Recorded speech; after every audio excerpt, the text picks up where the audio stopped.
প্রিয় বন্ধুরা, YouTube channel PM learning স্টেশনে তোমাদের স্বাগত জানাই।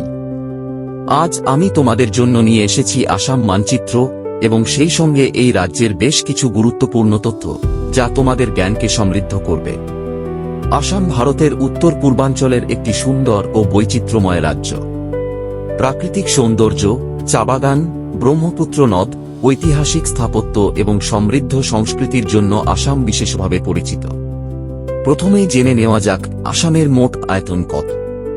আসামের মোট আয়তন প্রায় ৭৮,৪৩৮ বর্গ কিলোমিটার। এবার আসামের জনসংখ্যা।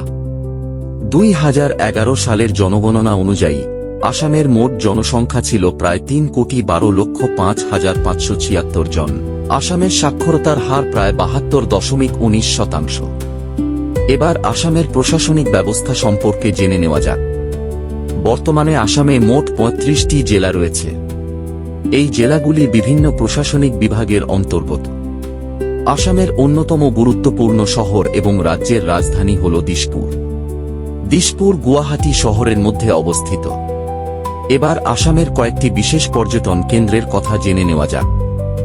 আসামের সবচেয়ে বিখ্যাত পর্যটন কেন্দ্রগুলির মধ্যে রয়েছে কাজিরাঙা জাতীয় উদ্যান। একশৃঙ্গ গন্ডারের জন্য কাজিরাঙা বিশ্বজুড়ে পরিচিত। এছাড়াও রয়েছে মানস জাতীয় উদ্যান, যা তার প্রাকৃতিক সৌন্দর্য এবং জীববৈচিত্র্যের জন্য বিখ্যাত। মাজুলী নদীর দ্বীপও আসামের একটি বিশেষ আকর্ষণ। এখানকার বৈষ্ণব সংস্কৃতি, সত্র এবং লোক সংস্কৃতি পর্যটকদের আকর্ষণ করে। এছাড়াও গুয়াহাটির কামাখ্যা মন্দির এবং শিবসাগরের ঐতিহাসিক স্থাপনাগুলি আসামের গুরুত্বপূর্ণ দর্শনীয় স্থান। এবার আসামের প্রধান উৎসবের কথা জেনে নেওয়া যাক। আসামের প্রধান উৎসব হল বিহু। বিহু মূলত ৩ ধরনের: বহাগ বিহু, কাতি বিহু এবং মাঘ বিহু। এর মধ্যে বহাগ বিহু বা রঙালী বিহু আসামের সবচেয়ে জনপ্রিয় উৎসবগুলির একটি। এই উৎসব আসামি সংস্কৃতি, গান, নাচ এবং আনন্দের সঙ্গে গভীরভাবে যুক্ত।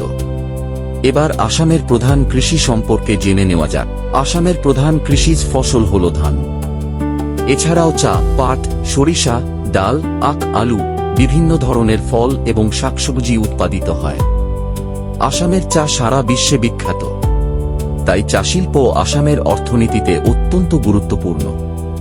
এবার আসামের সংসদীয় আসন সম্পর্কে জেনে নেওয়া যাক। আসামে মোট ১৪টি লোকসভা আসন রয়েছে। রাজ্যসভায় আসামের মোট ৭টি আসন রয়েছে। আর আসাম বিধানসভায় মোট ১২৬টি বিধানসভা আসন রয়েছে। ভিডিওটি ভালো লাগলে চ্যানেলটি একবার সাবস্ক্রাইব করে দিও। ধন্যবাদ।